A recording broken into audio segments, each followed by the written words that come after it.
pinakasentro ng buhay ay ang Panginoong Hesukristo. Amen ba? Pero alam niyo, sa mga tao sa Biblia, mapapansin natin na ang Panginoon actually ay hindi lang bahagi ng kwento ng kanilang buhay, karaniwan ay bahagi pa ng kanilang pangalan. Meron tayong babasahin ngayon ulit na verses at tingnan natin ang 2 Kings 15:1 verse 5 at mapapansin nga rin dito ninyo ang pangalan ng Panginoon na laging kasama sa pangalan ng mga karakter sa Biblia. Okay? Sabi dito ay, pag-ibasa ng malakas, verse 1, in the 27th year of Jeroboam, king of Israel, Azariah, the son of Amasiah, king of Judah, began to reign. Pag-isabi ng malakas, Azariah. Noong nakaraan ay pinag-usapan natin si Binaya. At ano ba ulit ang ibig sabihin ng Binaya? The Lord builds. No? At yun ngang salitang Ya ay shortcut ng Yahweh. Mapapansin nyo yan sa mga Israelita na either ang kanilang pangalan ay may kasamang El, na ibig ngang sabihin ay God. Halimbawa, Ezekiel, Daniel, Nathaniel, di ba? Yung mga ang ibig sabihin ng mga El na yon ay God. Pero yung Ya ay Yahweh, personal name naman ng Diyos. Kaya nga mababasa nyo, halimbawa, andyan si Nehemiah, Jeremiah, yan. Bakit? Kasi nga, lagi nilang kinikilala ang lugar ng Panginoon sa kanilang buhay. At sabi nga nila, no, halimbawa sa atin, of course, tawag sa atin mga Christians. Ngayon, sabi nga, tanggalin mo lang yung salitang Christ doon sa salitang Christian, you will be left with just 3 letters. Ano yung 3 letter na yon? I-A-N. No? Tanggalin mo raw yung Christ sa Christian, magiging I-A-N ang tira o kaya I am nothing. Sabi nga nila, I am nothing without Christ. O ganun din naman, tingnan nyo, subukan nyo lang. Halimbawa, Isaiah, tanggalin mo yung Ya. Anong mangyayari? Isa. No? Pag sinabing Binaya, tanggalin mo yung Ya. Ano ang tira? Bini, no? Salamin, salamin. Ganon na lang siya, no? Pag yung Azariah, tanggalin mo yung Ya. Anong natira? Azar, di ba? So, teka muna, ano ba ang ibig sabihin ng Azariah? Well, yung salitang Azar kasi ay ang ibig talagang sabihin niyan, that's a Hebrew word na literally ang ibig niya sabihin ay he help. Pero para mas madali, help. So pag sinabing asar, ano ang ibig sabihin uli? Help. Sa Tagalog, tulong. Tignan nyo nga yung katabi nyo kung mukhang nakakatulong. No? Come on, at i-encourage mo, sabihin mo, alam mo, nakaka-asar ka. No? ano ulit ang ibig sabihin ng Binaya? Come on. The Lord builds. Pag Azariah, the Lord helps. At yun ang gusto kong pag-usapan natin ngayon. Sino rito ang naniniwala na ang Diyos ay Diyos na matulungin? Siya ang Ama ng laging saklolo. No? Ang Panginoon nating Diyos ay Diyos na gustong-gustong tumulong sa atin. Kaya pag sinabing Azariah uli, the Lord helps. Ituloy lang natin ang pagbabasa. Sabi dito ay, he was 16 years old when he began to reign. Yan, si Azariah yan. And he reigned 52 years in Jerusalem. His mother's name was Jecoliah of Jerusalem. And he did what was right in the eyes of the Lord, according to all that his father Amasiah had done. Tingnan nyo yung buong pamilya, no? Yung si Azariah, yun nga, dala-dala niya ang pangalang Yahweh, yung Ya, tapos yung kanyang nanay, ganun din, Jecoliah, tama? Tapos yung kanyang tatay, Amasiah, kaya nga tatay ama nga no? So, mapapansin niyo na sila yung buong pamilya, dala-dala nila ang pangalan ng Panginoon. Ituloy lang muna natin Tapos verse 4 sabi niya, nevertheless, the high places were not taken away. The people still sacrificed and made offerings on the high places. Ito lang yung naging maliit na kapintasan nung panahon pa ng kanyang kalakasan. Bakit? Hinayaan daw niya kasi yung mga lugar ng pagsamba sa sari-saring mga lugar, sa mga burol. Bakit? Kasi kung tutuusin, ang mga mamamayan dapat noon ay sumasamba sa templo at hindi yung kung saan lang nila gusto. Kaso dahil siguro mas convenient, mas madali, no, kaysa magbiyahe pa sila papuntang Jerusalem, sumasamba naman sila kay Yahweh, kaya lang sa mga high places. Kaya lang, hindi rin talaga yon ang gusto ng Panginoon, kaya itinuring na kapintasan. Parang panahon natin ngayon, di ba? Yung iba gustong-gusto pa rin, online, ayaw pa rin mag-church, kahit pwede na magkita-kita talaga sa church, okay? Pero hindi po yan ang message natin ngayon, commercial lang po iyon, ha? So ituloy natin ang pagbabasa, verse 5, "And the Lord touched the king, so that he was a leper." Nagkaroon ng ketong itong si Azariah. So that he was a leper to the day of his death, and he lived in a separate house. And Jotham, the king's son, was over the household, governing the people of the land. So siya, nung bandang huli, nung siya ay tumanda, nagkaroon ng sakit. At pagkatapos pinalitan niya siya ng kanyang anak na si Jotham. Okay, papansinin niyo rito, sa kwento ng kanyang buhay, doon pa lang sa unang verse makikita niyo talaga kung paano siyang tinulungan ng Panginoon. Anong edad daw siya naging hari? Siya ay 16. Wow! Naging hari at the age of 16 kasi nga siya ay crown prince, ibig sabihin talagang tagapagmana. So nung hindi na pwede yung kanyang tatay, nung mamatay na yung kanyang tatay, talagang papalitan niya. Pero yung age 16, anong magagawa nun? Di para maging hari. Yung mga lagpas na dyan sa 16 na yan, tayo ng mga adult na, kung babalikan natin ang ating mga sarili, nung tayo ay age 16, tapos, iisipin natin, ano ba ako, paano ba ako mag-isip, paano ba akong kumilos ng 16 ako, na hindi nga ako qualified yet maging tanod nung 16 ako. Hindi nga ako qualified maging kagawad nung 16 ako, tapos magiging hari pa ako. No? Pero alam nyo, iba eh. Iba talaga pag tinutulungan ni Lord. Amen? He was 16, pero sabi po dyan ay he reigned 52 years in Jerusalem. Ano raw? Ilang taon daw? 52. Wow! Alam nyo ba, si David naghari sa loob, matagal naghari si David, pero 40 years. Si Solomon, ganun din. 40 years lang. Pero ito, imagine, 52 years na naging hari. Eh bakit? Kasi talagang tinulungan siya ng Panginoon. Alam mo, maraming po pwedeng mangyari para mawala siya sa kanyang kaharian. Maraming pwedeng magtraidor sa kanya, pwede siyang mabigo sa kanyang mga laban sa labas, at maraming po pwedeng makatanggal talaga sa kanya sa pwesto, pero dahil tinulungan siya ng Panginoon for 52 years, nabuhay siya ng ganon na naghahari at pinagpapala yung kanyang paghahari. Bakit nga? Kasi the Lord helps. Pakisabi ulit ng malakas, the Lord helps.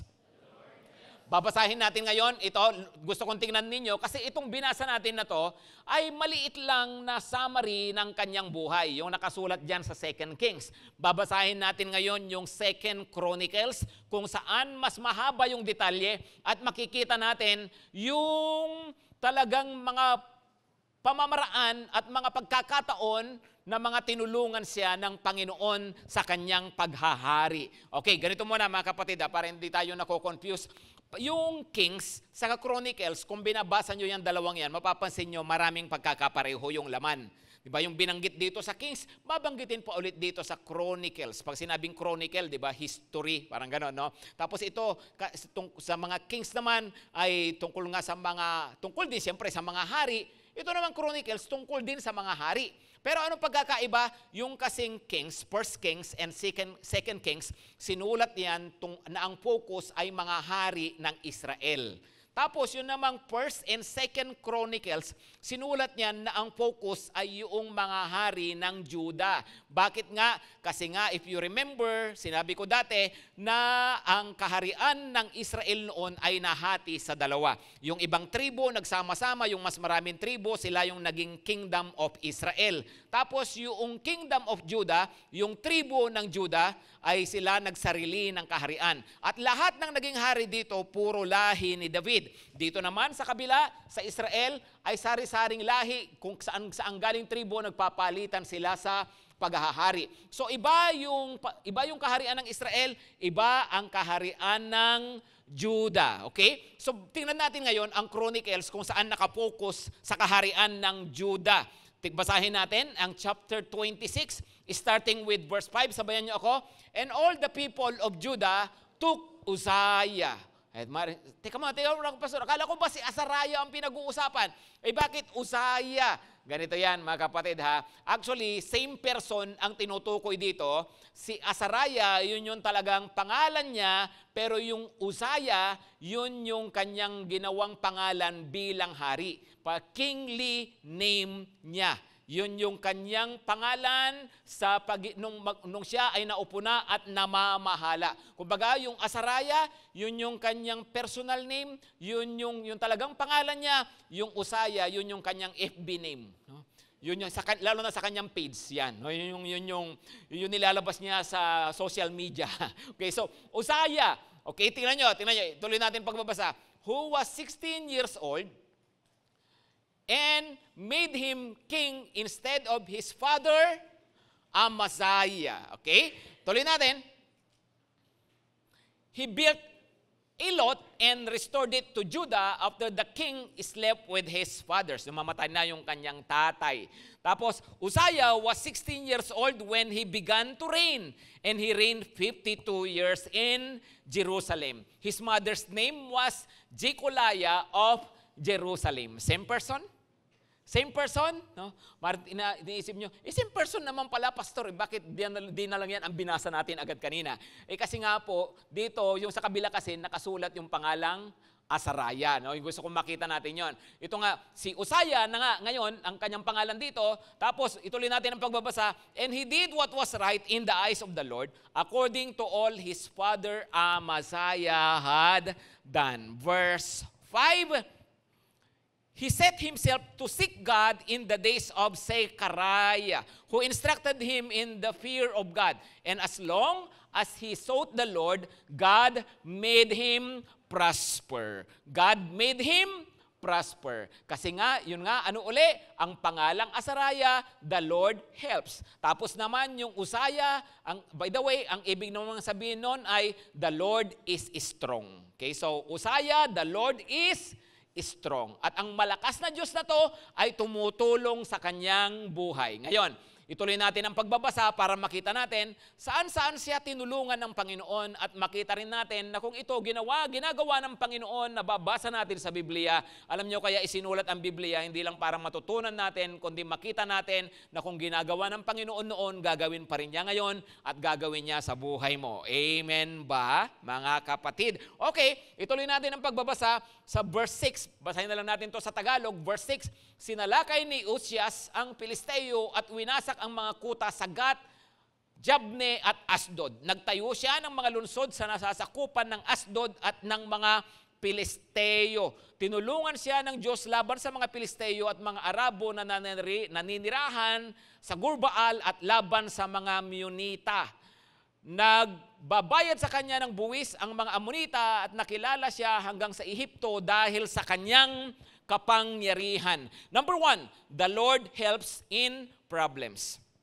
The Lord helps in problems. Sino rito naniniwala tumutulong si Lord sa ating mga problema sa buhay? Naniniwala ba kayo doon? Bakit problems? Kasi alam niyo, ang mga hari ng Israel, ang karaniwan nilang problema, at actually, ang mga mamamayan mismo ng Israel at ng Judah, ang karaniwan nilang problema ay yung kanilang mga kapitbansa. Kasi nga, hindi naman tayo sila kagaya ng Pilipinas. Tayo kasi archipelago, napapaligiran ng tubig, sila boundary lang sila. Di ba? At karaniwan, ang mga bansa sa paligid, pag lumalakas, kakawawain yung kabilang bansa na mas mahina kaysa sa kanila. At alam natin yan, panahon pa ni David, di ba, na kaya nga niya napatay si Goliath. Bakit? Kasi ang mga Pilisteo ay matagal nang kalaban ng mga Israelita. Di ba? Tapos mayroon pa andyan yung mga Amonita at ng iba pang mga bansa, iba pang mga lahi sa paligid na karaniwan ay mga nagiging problema, nagiging sakit ng ulo. Pero makikita nyo dyan na dahil sa tulong ni Yahweh, dahil sa tulong ng Panginoon kay Azariah, yung mga bansa na malalapit sa kanila na dati ay mga problema nila, natalo niya. At actually, nasakop pa niya. Sabi ay siya mismo, doon sa kanilang lugar, winasak yung kanilang mga yung kanilang mga pader, yung kanilang mga pintuan, tapos nagtayo siya mismo doon ng sarili niyang garrison, kung sarili niyang lugar ng kanyang mga sundalo. Bakit? Ibig sabihin na pagtagumpayan nila ang mga ito. The Lord helps in our problems. Sino rito ulit naniniwala, kaya kang tulungan ng Panginoon? No? Sino rito ang may problema sa buhay? Okay? Sino rito ang walang problema sa buhay? Sino rito ang kahit anong itanong ko, walang pakialam talaga at hindi talaga sasagot? No? Hindi nga, de. Sino rito ang may problema? Okay? Tingnan niyo yung katabi niyo, kung may problema, sabihin mo, congratulations. Ibig sabihin nun, buhay ka pa. No? Sabi nila, dalawa lang naman daw yung tao na walang problema. Dalawang klase lang ng tao yung walang problema. Una ay yung mga nasa sementeryo, yung mga patay na. Wala nang problema yung mga yon. No? Pangalawang klase ng tao na walang problema, yung mga nasa mental hospital. Yung mga inuuntog ang ulo, sabi, wala akong problema. Yung mga ganon-ganon. No? Yun daw mga walang problema. Pero kung may problema ka, congratulations, ibig sabihin buhay ka pa, at ibig sabihin nasa katinuan ka pa. Tingnan yung katabi nyo kung mga matino pa. No? So, ang buhay, talagang bahagi yan, mayroon tayong mga problema na pinagdadaanan. Maliwanag? Okay, ngayon, sa panahon ng mga problema, I want you to remember this verse, Psalm 46 verse 1. Psalm 46 verse 1, sabi niya, God is our refuge and strength, a very present help in trouble. Wow, I love that. Ano raw? Ang Panginoon ang ating kanlungan at ang ating kalakasan. Tapos sabi niya, a very present help in trouble. Ano raw si Lord? Hindi lang siya present. Ano raw siya? Very present. No? Ang Panginoon daw, ang lapit-lapit. Kailan? Sa panahon na may mga problema. Alam niyo, pag tayo mayroong mga trouble sa buhay, minsan pakiramdam natin parang anlayo ni Lord. Di ba? Pero dito, iba ang sinasabi ng verse sa pakiramdam natin. Sabi niya, the Lord is a very present help in trouble. Natural, pag may mga sitwasyon kang hindi maganda, pag namumroblema ka, feeling mo parang malayo ang Panginoon, pero hindi dapat na pinapaniwalaan ang damdamin. Ang pinapaniwalaan natin ay ang salita ng Diyos at ang mga pangako ng Diyos. It is not how you feel, it is about what God promised. Kung ano ang ipinangako ng Panginoon. Sabi niya, sige anak, may problema ka, pero andito lang ako. I am your very present help in trouble. Ano raw, para samahan ka lang niya, para maging andyan lang siya, tabihan ka niya. Hindi, siya ay help. Siya ay tulong. Siya ay saklolo. So sa mga bagay na pinagdadaanan natin sa buhay, mayroon tayong Panginoon, siya yung ama ng laging saklolo. Amen? No? Wala sa Bible yung ina ng laging saklolo. Ang nasa Bible ay si Lord daw ang lagi nating saklolo. Ang Panginoon, ang ating katuwang, laging katulong, tumutulong sa mga pagharap natin sa mga kung ano-anong sitwasyon ng buhay. Amen. Pag-isabi nga ng malakas, the Lord helps in problems. Number 2, ay tuloy natin yung pagbabasa. Sabi pa ay sa mga sumunod na mga verses, okay, nagtayo rin siya ng mga kuta sa Jerusalem. Isa sa may pintuan sa sulok, isa sa pintuan sa Libis. Ayan, sa may bandang City Hall yan, sa may lumang City Hall pababa, no? Diyan yung Libis, sa Libis Espina, ganyan. So, tapos, at isa sa panulukan ng Sayon at ng Opel. Tapos, nagpagawa rin siya ng mga toring bantayan sa ilang at nagpahukay ng maraming mga balon para sa kanyang mga kawan, sa mga paanan ng burol at sa kapatagan. Palibhasa ay mahilig siya sa pagbubukid. O, tinan nyo, plantito pa si mahal na hari. No? Kumuha siya ng mga magsasaka sa kanyang bukirin at mga tagapag-alaga ng ubasan sa kapatagan at sa kaburulan. Number 2, God helps in pursuits. The Lord helps in pursuits. Ano yung kanyang mga pursuits sa buhay? Of course, bilang hari, ano ang kanyang gusto mangyari? Gusto niya maging secured sila. Gusto niya maging peaceful sila. Gusto nila managana sila, mag-prosper sila. Di ba? Ito bang mga to nangyari? Tingnan nyo pinurso niya yung kapayapaan, yung kanilang seguridad, nagawa niya, napatatag niya ang lungsod ng Jerusalem. Sabi na palagyan niya ng mga tower, ng mga watchtower, tapos pati yung labas ng Jerusalem, yung mga iba pang mga bahagi ng Juda, kahit sa ilang, sa disyerto, sabi, nagpagawa siya doon ng mga tower, tapos hindi lamang yon, siya ay sa pamamagitan ng mga pagbubukid, pag-aalaga ng hayop, pagsasaka, napaunlad niya yung kanyang lupain. So imagine, bilang hari, itong mga hinangad niya para sa kanyang bayan at maging para sa kanyang sarili, natupad. Why? Because the Lord helps in pursuits. Hindi ko alam kung ano ang mga pursuit ninyo sa buhay. Sino rito ang may inaabot sa buhay? Come on, come on. Sino ang may inaabot sa buhay? Alam mo, huwag kang mabuhay na wala kang inaabot, ha? Dapat mayroon tayong pinupursu, mayroon tayong gustong mangyari. 'Di ba? Sabi nga nila, ano ang nagpapagising sa iyo sa umaga? Ano ba nagpapagising sa inyo? Alarm clock, pastor.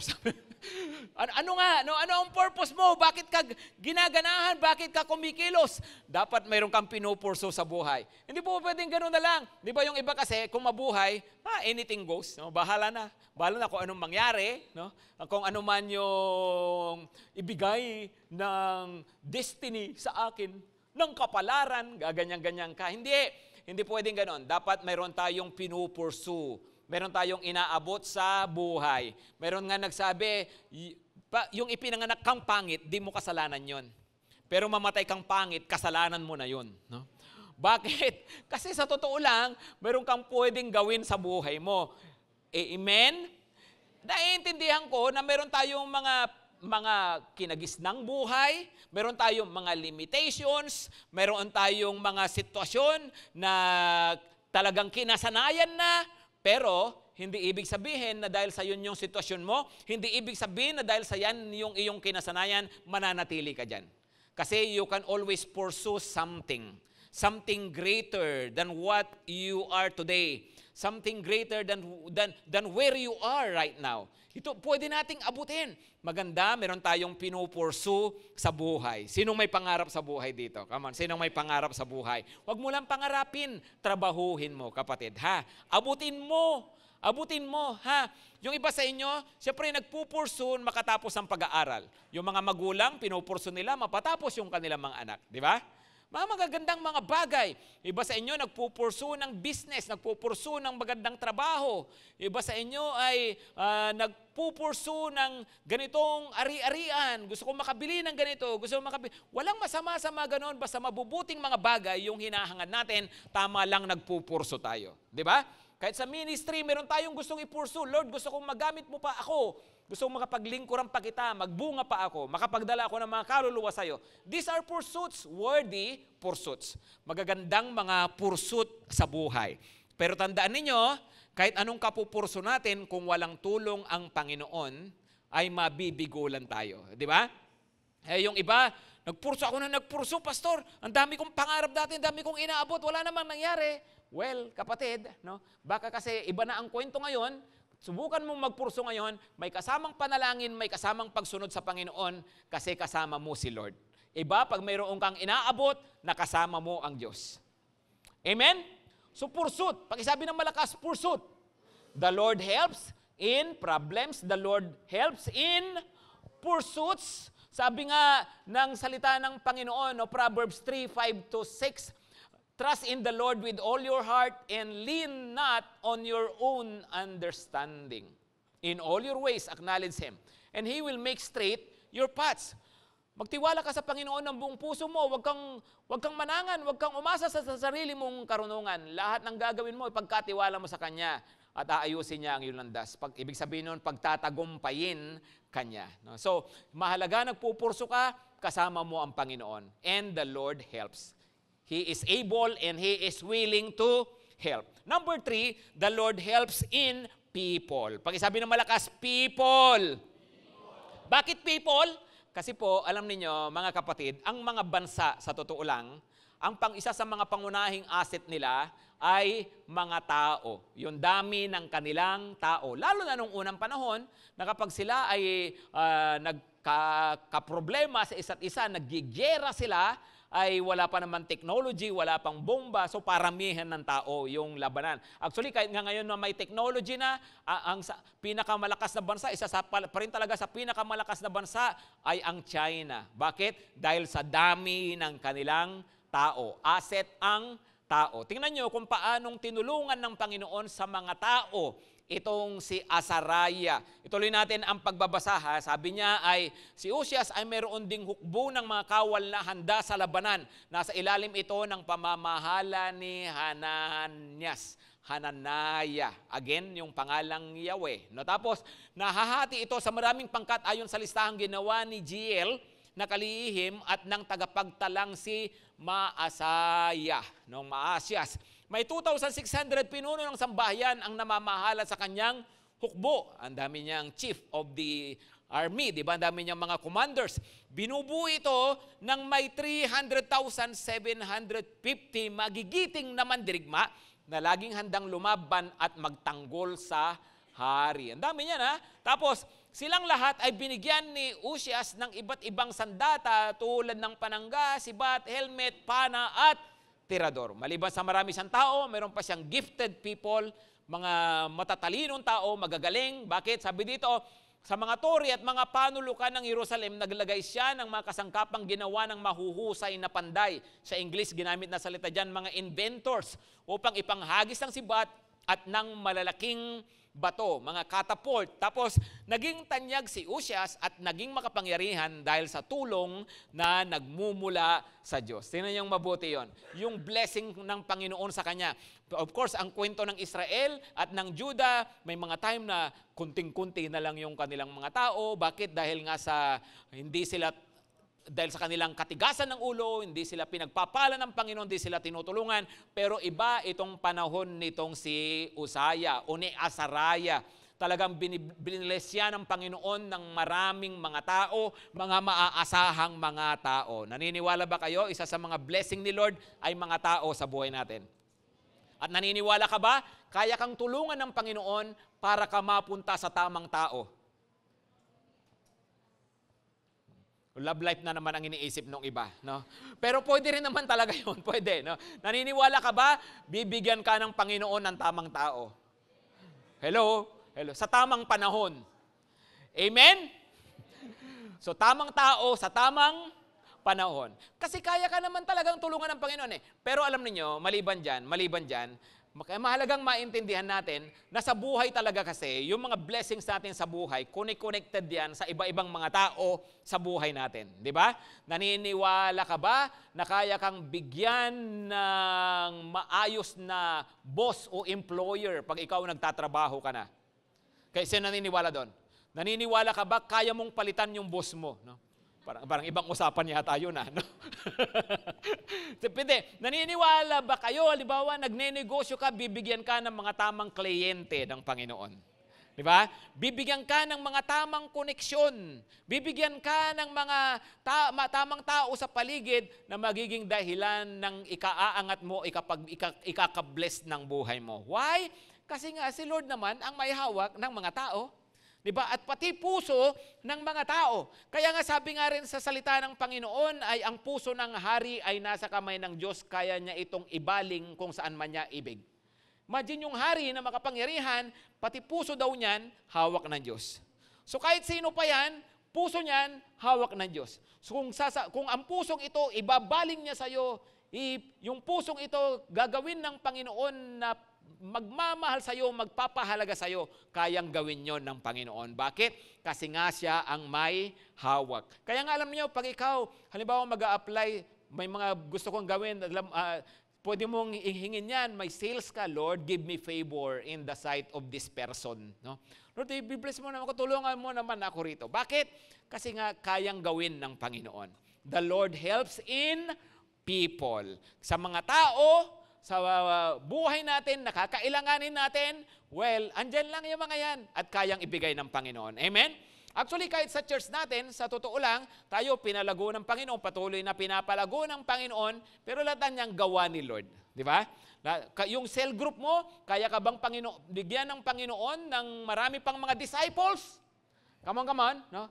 Of course, Kasi kung inaasahan mo yung tulong ng Panginoon. Kaya nga hindi dapat na ginagawa lang natin sa sarili nating lakas, tapos di tayo umaasa kay Lord. Hindi po, si Lord ang inaasahan natin. Amen? Of course, pag umaasa ka kay Lord, di ko naman ibig sabihin na si Lord lang ang aasahan mo at wala ka nang gagawin. Kaya nga tulong eh. Ano bang ibig sabihin ng tulong? Di ba ibig sabihin may ginagawa ka, right? Right? Huwag namang, Lord, kumilos ka sa pamilya ko. No? Sasabihin ni Lord, uy, kumilos ka rin. Ba't laging ako? Di ba? Lord, dalawin mo yung disciple ko. Hindi na nag-church. Sabihin ni Lord, ikaw kaya dumalaw, ba't ako? No? Hindi ka, kasi may kinakailangan din talaga tayong gawin. Remember, pag may ginagawa tayo, the Lord helps. Amen? Amen. Okay, the Lord helps in people. Tingnan nyo itong verse 15 ulit. Balikan natin. Gusto kong basahin natin sa English kasi I really love this. No? Sabi niya ay, sa verse 15 yung, yan, pakibasa ng malakas, in Jerusalem, He made machines. No? Yan yung invented by skillful men to be on the towers and the corners to shoot arrows and great stones. Yung mga catapult nga. No? Tapos, and his fame spread far, for he was marvelously helped till he was strong. I love that. Ano raw? Marvelously helped till he was strong. Yung dalawa niyang pangalan, yung help, Azariah, saka yung strong, Uzziah, di ba, andyan pareho. Right? Pero what I love here is yung pagkakasabi na marvelously help. Ano ang ibig sabihin ng marvelously help? Pag nasabing Marvel ba, ano ang naiisip nyo? Come on, pag sinabing Marvel, ano ang naiisip nyo? Iron Man, yan. Captain America, ano pa? Sino? Si Black Widow ba? Sino pa? Sino Hulk? Kung sino-sino pang mga Marvel characters, no?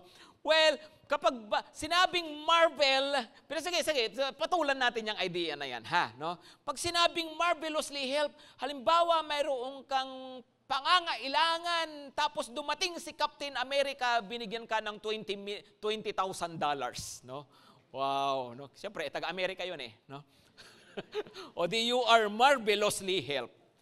Right? Hello, tama ba? Diba? Tapos gumagawa ka ng bahay, wala kang martilyo, dumating si Thor, no? At siya ang naggawa ng bahay mo. You are marvelously helped. Di ba? So, meron kang gustong puntahan, nagmamadali ka, dumating si Superman, nilipad ka niya. Di ba? You are marvelously helped. Right? Pero, come on mga kapatid, hindi kung sino-sinong superhero ang pinag-uusapan natin dito. Ang pinag-uusapan natin na marvelous help ay nanggagaling sa Diyos na pinakamakapangyarihan sa lahat. Mas magaling kung, of course, hindi totoo sina Superman, sina Batman, hindi totoo yung mga yan. Pero kahit totoo sila, halimbawa, mas malakas at mas makapangyarihan si Yahweh. Amen? Palakpakan naman natin ang Lord dyan, mga kapatid. And your help comes from the Lord. Your help comes from the mighty Yahweh. Kaya nga, marvelous. Pag sabi ulit ng malakas, marvelous. Pag sinabing marvel, ano ba? Kamangha-mangha. Marvelous. Kahanga-hanga. Sobrang kahanga-hanga. Kaya, in other words, amazing. Di ba? So pag sinabing you are amazingly helped, wow. Ibig sabihin, grabe talaga to. Talagang tong karanasan ko ito, tulong ng Panginoon, talagang obvious si Lord talaga ang gumawa. Bakit? Kasi kung sa sarili ko lang, malabo to. Diba? Ganon yun eh. Yung bang kapag kinumpir mo sa kakayahan mo, kinumpir mo sa lahat ng mga potensyal mo, hindi mo talaga kakayanin. Pero when you are marvelously helped, nagawa mo, naabot mo. Bakit? Kasi si Lord ang kumilos.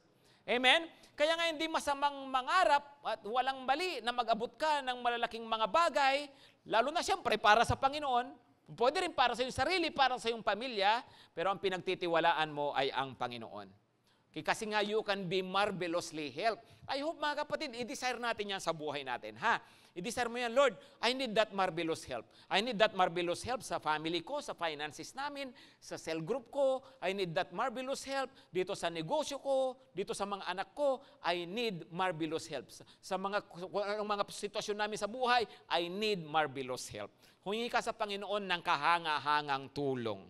Of course, tinutulungan tayo ni Lord. Kahit di mo napapansin, di mo nakikita, tinutulungan tayo ni Lord. Di ba? Kaya lang, minsan nakasanayan na natin na yung tulong ng Panginoon, na hindi ko naman nilalang, di ba? Kaya lang, nakasanayan nga natin yung mga karaniwan na tulong ng Diyos. Di ba? Karaniwan na tulong ng Diyos. Hindi na natin nararanasan yung kamangha-manghang tulong ng Diyos. So nasanay ka, may sipon ako, tinulungan ako ni Lord. Napunasan ang aking sipon. No? Okay. So, na-appreciate mo na may tulong ang Panginoon sa sipon, paano kung mas mabigat na sakit? Di ba? Doon papasok ang marvelous help. Amen? Binless ako ni Lord, binigyan ako ng trabaho. No? 24 years old ako. 23,000 ang sweldo ko. No? Okay. So, salamat sa Panginoon doon sa yung 23,000. No? Pero, pwede ka pa bang makaranas ng marvelous help? Hindi ko minamaliit, hindi ko pinagwawalang bahala yung mga karaniwang mga blessings natin. Pero kapatid, baka kulang ka lang kasi ng paghingi ng marvelous help. Amen? Hello, amen ba? No? Binigyan ako ng Panginoon ng 3 disciple. Okay, praise God. Pero kaya ka bang bigyan ng Panginoon ng mas marami pang disciples? Yeah, if you are marvelously helped. Pakisabi ng malakas, marvelous help. Sabihin mo kay Lord, Lord, I need that. No? Lord, I want that. Amen? Okay, so gusto ba natin ng help ng Panginoon? No? The Lord helps. Okay, so kung gusto natin, mayroong 2 tanong na gusto kong sagutin natin. Ha? Number 1 is, how do we get the Lord's help? How do we get the Lord's help? Paano ba natin itong makukuha sa buhay natin? Yung tulong ng Panginoon. Balikan natin yung verse 5. 2 Chronicles 26 verse 5. 2 Chronicles 26 verse 5. Ano sabi niya? And his fame is verse 5. He set himself to seek God in the days of Zechariah, who instructed him in the fear of God. And as long as he sought the Lord, God made him prosper. Inila niya ang kanyang sarili. He set himself to seek God. Anong ibig sabihin ng seeking God? Hinanap niya si Lord. Anong ibig sabihin nun? Lumalapit siya sa Panginoon. Ibig sabihin, nagpe-praise siya. Ibig sabihin, sumusunod siya. Ibig sabihin, sumasamba siya sa Panginoon. Ibig sabihin pa, mayroon siyang Zechariah na nagdi-disciple sa kanya. Na nakikinig siya upang tulungan siya na mailapit pa sa Panginoon. No? Ibig sabihin, nagbabasa siya at pinapakinggan niya ang salita ng Diyos kasi hinahanap niya ang guidance ng Panginoon at gusto niyang makilala pa si Lord. Yun ang seeking God, mga kapatid. Ha? So, gusto natin matulungan pa tayo ng Panginoon sa buhay natin, seek God. Sabi diyan, as long as he sought the Lord, the Lord has prospered him. Pinaprosper pa siya lalo, binibless pa siya lalo habang hinahanap niya ang Panginoon. Amen? Amen? So, seek God. Paano? Mag-pray? No? Magbasa ng salita ng Panginoon? Mag-church? No? Magpagamit kay Lord? Sumunod sa Panginoon? Siyempre, hindi lang nakikinig ng kanyang salita, kundi sinusunod ang kanyang salita. Diba? Nagbabago tayo ng buhay, nagpapa-disciple tayo, meron tayong parang si Zechariah, tatay at nanay natin sa pananampalataya, ate, kuya natin na nag-aalaga sa atin. Napakahalaga yan, ha? Para tayo ay mas mapalapit pa lalo at mas maranasan pa natin lalo at makilala pa natin lalo ang Diyos sa buhay natin. Seek God. Amen? Seek God. No? At pag ganun kasi nakikita natin, oo nga, tinutulungan ako ni Lord. Alam niyo itong mga Olympics na to, of course, nakikita nyo naman yung sari-saring mga post, di ba? Of course, although yung Olympics nagumpisa sa hindi magandang palabas. No? Pero maganda naman yung mga lumalabas din ngayon na mga athlete, yung iba mga gold medalists. Pero pag sila nananalo, kinikilala nila, tinulungan sila ng Panginoon. Di ba? Tinutulungan sila ni Lord na manalo. Binibigyan nila ang credit sa Panginoon. No? Salamat sa Diyos, si Lord to. Ganang-ganyan sila. No? Parang si si Stephen Curry. Di ba? Kasi si Stephen Curry, Christian yan eh. Di ba kapag tumitira si Stephen Curry pag nakakashoot, anong ginagawa niya? Nagtataas siya ng kamay. Di ba? Bakit? Binibigay ang papuri sa Panginoon kasi alam niya kung hindi dahil sa Lord na tumutulong sa kanya, wala yung mga yon. Right? Kaya yung ibang mga basketballista natin dito, ibang mga player, pag tumitira, ganun din, nagtataas ng kamay. Hindi nga lang shoot. No? Nasisi patuloy si Lord, no? But the shoot. Pag shoot, gumaganon. Pero hindi nga. Kasi nga, it is by God's help. Kaya dapat talaga, yung binibigay natin yung credit sa Kanya. So, how do we get the Lord's help? Seek Him, kapatid, seek Him. Pangalawang tanong, how do we keep the Lord's help? No? Kasi iba yung you got it, but the question is, do you still have it? Are you keeping it? Andyan pa ba? No? Pwede kasing naranasan mo sandali, pero nawala. Di ba? Naranasan mo ng mahabang panahon, pero bandang huli, nawala. Di ba, nabasa natin kanina, itong si Azariah, for 52 years, hari. Tapos kung kailan tumanda, sabi diyan, siya ay nagkaketong at nabuhay sa isang bahay na andun na siya, na para siya naka-quarantine siya doon, naka-house arrest, nabuhay na mag-isa, nabuhay na malungkot, tumanda na nakakahiya. No? Bakit? Ano ang nangyari? No? Sa pagkabila ng lahat ng tulong ng Panginoon sa kanya. Kakalungkot, di ba? Imagine, ito yung kasaysayan ng iyong buhay. Bandang huli na house arrest ka. Bandang huli na quarantine ka ng ganyan. Di ba? Ano nga po ba ang nangyari? Tingnan natin. Ituloy natin yung verse 16. Kasi di ba, sabi kanina sa verse 15, he was marvelously helped and he became strong. Ito ang kasunod eh. But, pakisabi ng malakas, but, yun eh, no? He became strong, but when he was strong, he grew proud. Yumabang, no? Lumaki ang ulo. Yung tagumpay, sabi nila, umakyat sa kanyang ulo. No? He became proud to his destruction. For he was unfaithful to the Lord his God and entered the temple of the Lord to burn incense on the altar of incense. Ano raw yung kanyang ginawa? Siya ay hari. Tapos pumunta siya sa templo dahil sa sobrang bilib na niya sa kanyang sarili, dahil sa sobrang galing na niya, sobrang dami ng tulong ng Panginoon sa kanya, ang taas na ng tingin niya sa kanyang sarili, pinanghimasukan na niya, pinasok niya kahit hindi na niya dapat napasukin. Ang tawag dyan ay presumption, presumptuousness. Yung pinapapilan mo kahit hindi mo na dapat napapilan. Bakit? Kasi nga ang taas na ng tingin mo sa sarili mo. Alam nyo, ingat tayo pag tayo binibless ng Panginoon at akala natin, porque magaling ka rito, akala mo okay ka na, pwede mo nang pasukin at gawin lahat ng bagay na gusto mo. Anong ginawa niya? Yung pagsusunog ng insenso sa templo, of course, trabaho yun ng mga pari doon sa templo. Sila ang gumagawa noon. At sila ay para lang sa lahi ni na Aaron, lahi ni na Moses, yung mga priest na yon. Pero siya, kahit lahi siya ni David, wala siyang karapatan doon. Pero yun mismo ang kanyang ginawa. Ituloy lang natin ang pagbabasa. Verse 17, sabi, but Azariah the priest went in after him with 80 priests of the Lord who were men of valor. No? Matatapang din yung mga priest, sabi diyan, nilapitan siya, at sino ang nanguna? Sino ang nanguna? Come on. Anong pangalan? Anong pangalan? Azariah the priest. Okay? So, ibig sabihin, may Azariah the king, may Azariah the priest. Ano ulit ibig sabihin ng pangalang Azariah? The Lord helps. Ano ulit ibig sabihin ng Azar? Come on, help. Okay, so nagkaharap si Azariah sa kasi Azariah, nagkaasaran sila, no?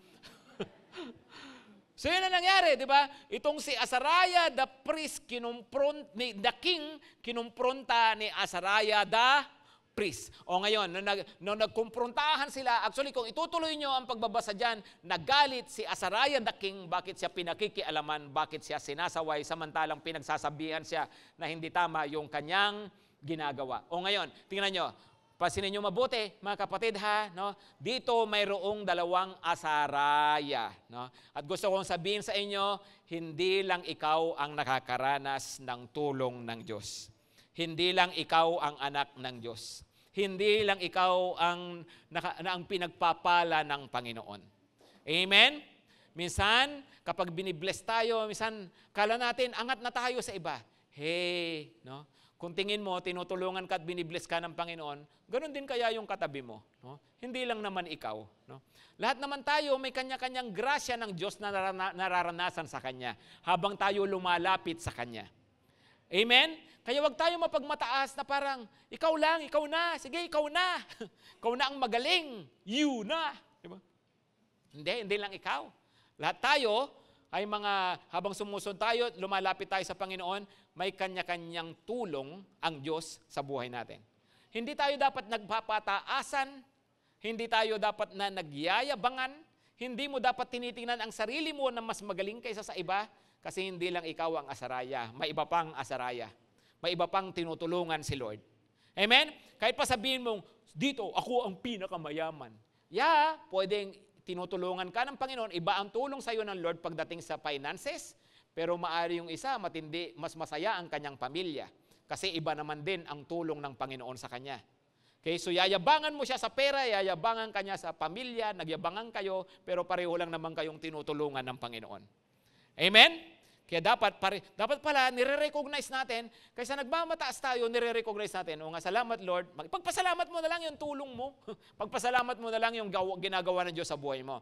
Pero i-recognize mo rin, may ginagawa rin ang Diyos sa ibang tao. At hindi pa rin tapos si Lord sa kanila. Amen? Mga kapatid, tingnan nyo rito. Nagpang-abot nga, Azariah the priest, Azariah the king. Tingnan nyo, no? Sino ang kinampihan ng Panginoon? Come on. Sino ang kinampihan ng Panginoon? Ang nangyari dyan, nagkaketong si Azariah the king. Bakit kinampihan ng Panginoon si Azariah the priest? O bakit? Kasi pastor, priest siya. Ganon? Mali. No? Hindi. Kahit na si Azariah the priest, halimbawa si Azariah the priest naman ang pumunta sa palasyo ni Azariah the king at naupo sa trono at naging presumpto siya doon, siya man ang parurusahan ng Panginoon. Hindi tumitingin ang Diyos sa posisyon, ang tinitingnan niya kung tama ka o mali ka. Amen? So, Azariah the priest, bakit? Kasi siya ang nasa tama nung oras na ito. Azariah the king ang pinarusahan kasi siya ang mali nung oras na yon. Maliwanag? Mga kapatid, kaya nga importante, ginagawa natin ang tama, ginagawa natin ang mabuti sa harapan ng ating Panginoon. Amen? Be humble. Do you want to keep the help of God in your life? Be humble. Maging mapagpakumbaba tayo lagi. Huwag tayong presumptuous. Huwag na nating pasukin yung mga hindi natin na dapat na pinapasok. Huwag mo nang gagawin yung mga bagay na hindi mo dapat gawin. Kasi minsan dahil sa kumpiyansa na tayo sa ating mga sarili, nagiging carefree na tayo kung ano-ano na yung napapasok natin, nagagawa natin at nasasabi natin. Right? Right? Kaya nga po, nakakalungkot. Dati mayroong mga supposedly, mga pastor na nagtuturo naman ng tama, dati mabubuti, pero nung sila tinulungan ng Panginoon, nakaranas ng tulong ng Panginoon. At naging maganda yung nangyari na marami silang nadalang tao, nagnegosyo, yumaman pa, ganyan. No? Tinulungan ng Panginoon, naging kumpiyansa sa sarili, pati yung mga bagay na hindi dapat pasukin, hindi naman sila mga theologian, nag-imbento na sila ng kanilang mga doktrina. Hindi nila linya yun. No? Alam niyo, kahit po sino, pag ganun, delikado ho talaga. No? Kahit ako, dapat alam ko kung ano lang yung papasukin ko at kung ano yung hindi. Alam natin dapat yung mga limitations natin. Do not be presumptuous. Ano tuloy ang nangyari? Ayan, no? Kay Azariah, habang nagagalit siya, sabi nila, mahal na hari, mali po yan. Nagalit pa siya, ayaw pasaway eh. Habang nagagalit siya, biglang tumubo yung ketong dito sa kanyang noo. No? At nung malaman niya na may ketong siya na mismo nagmamadaling lumabas, bakit na-realize niya agad? Mali siya. No? At yun nga po, sabi ko kanina, tumandang mag-isa, tumandang malungkot, tumandang nakakahiya. No? Imagine, sa kabila ng mahabang panahon ng tulong ng Panginoon, kung kailan tumanda, doon pa nawala. Mga kapatid, pakinggan nyo to, mga kapatid, lalo na yung mga kabataan dito. No? Alam mo, Iba yung nararanasan mo, yung blessing ng Panginoon na bata ka pa, pero mas maganda, dala-dala mo ang blessing ng Panginoon hanggang sa tumanda ka, hanggang sa huling sandali ng iyong buhay. Alam mo, mas mabuti pa nga kung tutuusin na mas konti ang blessing ng Panginoon habang bata ka, total malakas ka pa naman. Kaysa ngayong matanda ka na, wala ka na gaano magawa, tapos wala pang blessing ni Lord sa buhay mo, mas mahirap yon. Kaya keep the blessing of God.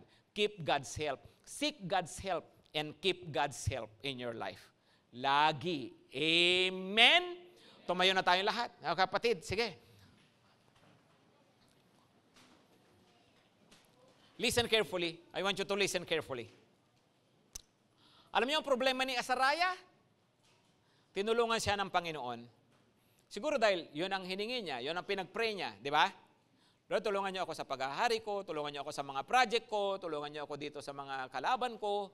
Siguro yung mga pinag-pray niya.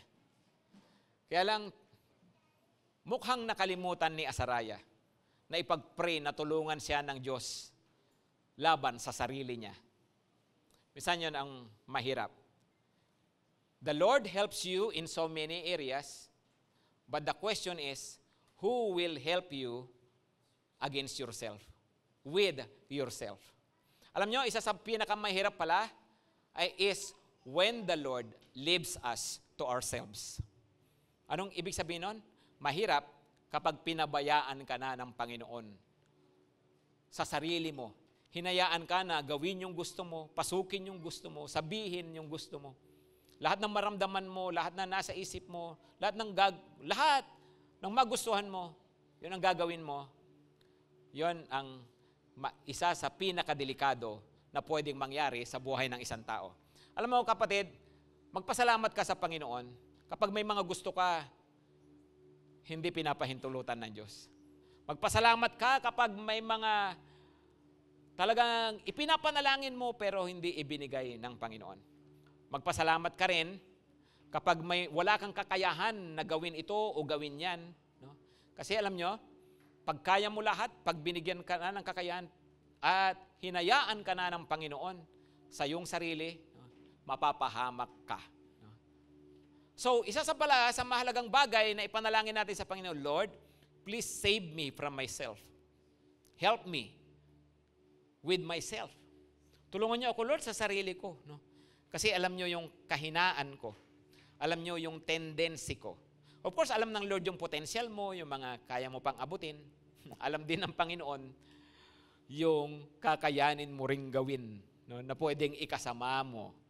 So, mahalaga na lumalapit tayo sa Panginoon, Lord, please, never ever leave me to myself. Huwag mo kong hayaan, Panginoon, kasi ito yung tendency ko. Pag ako may pera, ito yung pwede kong magawa.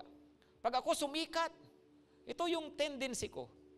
Pag ako, kaya ko nang gawin lahat, ito ako. No? Kaya ipag-pray natin, Lord, hawakan mo ako yung buong pagkatao ko. Huwag nawa na pagkatapos tayong tulungan ng Panginoon sa maraming mga bagay, yung pagkatao pa natin mismo, yung sarili pa natin, ang hindi natulungan. Kagaya ng nangyari kay Azariah. Kasi, pwede mo kasing pahalagahan yung kung sari-saring blessing ng Panginoon. Pero nalimutan mo na ilapit sa Diyos ang iyong sarili lagi.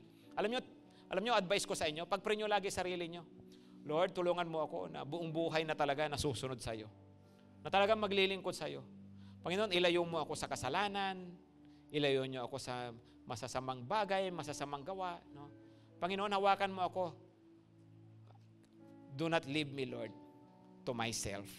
Yumuko tayong lahat at pumikit. At lapit tayo ngayon sa Panginoon. Una, maglambing ka kay Lord, kapatid. Maglambing ka sa Panginoon, ha? Lord, I want marvelous help. Sige po, ipag-pray nyo. Saang area?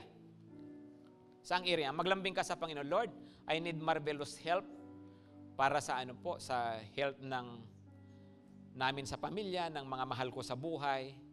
Panginoon, gusto ko po na supernatural na pagpapagaling.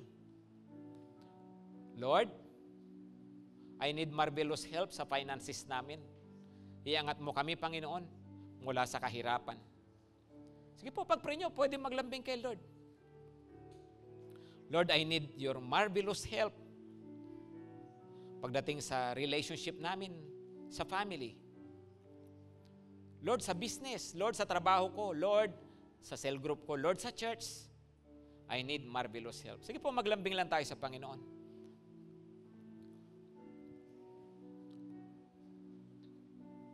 At magmula ngayon, kapatid, aralin mo na mag-pray ng malalaking bagay.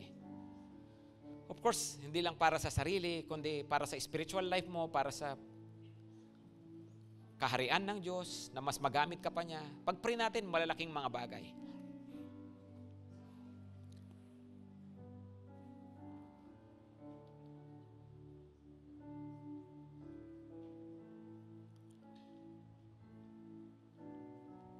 Opo, Panginoon. Panginoong Diyos na makapangyarihan. Ikaw yung Panginoon na tumutulong. Tulungan mo po kami. Gusto pa naming maranasan ang kamanghamanghang tulong nyo sa buhay namin, Panginoon. Ang mga salitang ito na narinig namin, di lang namin naintindihan, di lang namin narinig ngayon, maging kwento ito ng buhay namin, Panginoon. Na kami ay may buhay na tinutulungan ng makapangyarihang Diyos. At the same time, Panginoon, lumalapit kami sa iyo, kahabagan mo po kami, Panginoon. Hawakan mo po kami, ang buhay namin, ang puso namin, ang isip namin. Tulungan mo kami, Lord. Hawakan mo kami lagi. And please, Lord, never leave us to ourselves. Huwag mo kaming hayaan, Panginoon, na magawa lang namin ang gusto namin. Pasukin namin ang lahat ng bagay na gusto naming pasukin. Tulungan mo kami, Lord. Ipag-adya mo kami. Lord, tulungan mo kami na manatili sa iyo, manatiling naghahanap sa iyo. Hindi po yung mga bagay lang na para sa amin. Panginoon, please, sumasamo kami. Huwag kaming babagsak, Panginoon, sa pera, sa pride, sa kahalayan, sa sexual immoralities. Huwag kaming babagsak sa kamalian, maling turo, Panginoon. Huwag kaming babagsak sa mga anuman na mga bagay na makasisira ng aming relasyon sa iyo, makapagpapahamak sa amin, makapagpapapighati sa iyong puso, Panginoon. Bantayan niyo po kami, Lord. Please, hawakan mo po kami. Hawakan mo ang mga buhay namin. Marami pong salamat, Panginoon. Salamat pinapakinggan mo po kami. Salamat, pipreserve mo kami sa iyo. At tinatanggap namin ngayon, Panginoon, ang basbas niyo sa buhay namin. At ang basbas na to, sinasama namin ang mga pamilya namin, Panginoon, na wala rito. Mga kapatid, pagpalain kayo ng Panginoon at ingatan kayo. Pagliwayagin niya ang kanyang mukha sa inyo, maging mapagbiyaya siya sa inyo. Ibaling niya lagi ang kanyang tingin sa inyo, maranasan niyo ang kanyang tulong sa lahat ng bahagi ng inyong buhay sa pangalan ng Panginoong Hesus. Amen at amen.